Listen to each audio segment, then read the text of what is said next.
Издөөдө калган баатырлар.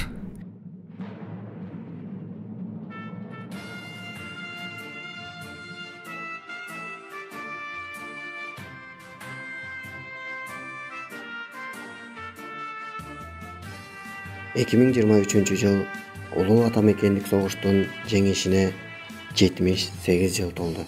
Айтканга оңой болгон менен дээрлик бир кылымга чукулдады. Бүгүнкү жаркын жашоону алып келген аталардын катары союлуп, тилекке каршы арабыздан азайып баратат. Кан күйгөн согушта курман болуп, аты чыкпай, эскерилбей, артында тукум калбай калганы канча. 2010 жылы Подольский шаарындагы жашыруун деген маалыматтын грифи алынып, Кыргыз Республикасынын Коргоо министрлигине диск келген.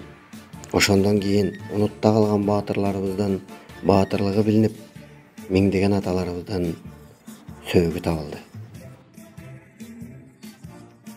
2010 жылдан баштап Подольск шаарындагы Борбордук архивинин деги жашыруун маалыматтын грифин алып салды. Сотный диск берилген. Ал сотный дискте 133.886 жоокердин тизмеси берилген. Номери турат, аты жөнү турат, туулган жылы турат, кайсыл аскер комиссариатынан кеткен, кайсыл жерде төрөлгөн, акыркы аскер кызматы, өлгөн жылы, күнү, ошол же дайынсыз жоголгон деген күндүн датасы турат. Бирок өкүнүчтүү нерсеси бул ошонун кайсыл жерге коюлганы жазылбаптыр.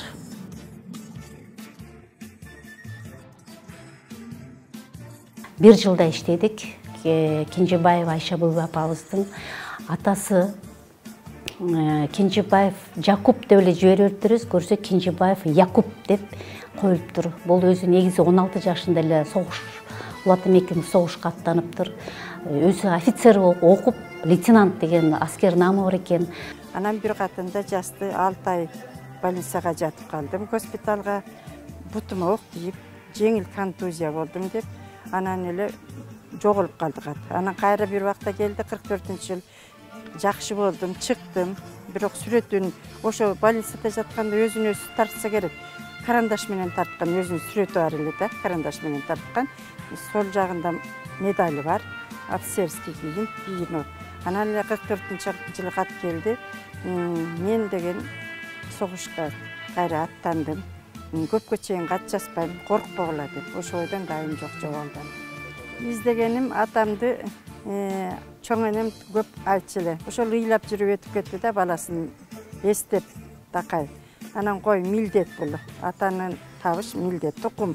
Кыз да болсо тукуммун деп анан жөнөдүк. Ошол база даныктан табылып, анан ошол жерге биздин Коргоо министрлигинин тарабынан ушундай табличкага аты жазылып келди. Ошол кыз аркылуу анан жанагыдай табылды баары. Жана эмеге доскага жазылып бир өзүнчө. Солдаттардыкы жөн эле буквасы менен эле ар кайсы менде жазылып экен, буквасы менен толтура.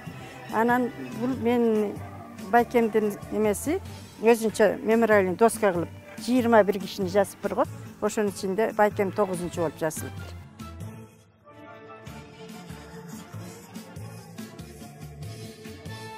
Сатыбалдиев деген агабыз ушул бизге кайрылып 2018 жылы ушул атамды таптым. Анан ушунун өзүм барып Куран түшүрө албасам дагы топурагын алып келүүңүздөрдү суранам деп бизге кайрылган. Биз бул ишти Кыргыз Республикасынын тышкы иштер министрлиги менен биргеликте иштелип чыгып, ошол Россия Федерациясынан атасынын кичинекей бир кутучага дегенде кисет деп койсок делет, ошого салып бизге официально алып келип өткөрүп берген. Биз ошону Коргоо министрлиги тарабынан аскер комиссариаты менен биргеликте ошол Панфилов районунун тургуну Сатыбалдиевге тапшырып бергенбиз. Биздин мекенибиздин тарыхында эч качан унутулбаган бир эки дата бар. Бул 1941 жылдын 22 июнү менен 1945 жылдын 9 майы. Бүгүнкү күндө деп айтсам болот, ошол биздин улуу атамекенде согушка катышкан ардагерлерибиздин саны 42. Кээ бир областтарда жок азырчы. кээ бир областьтарда 1-ден 2-ден калгандар.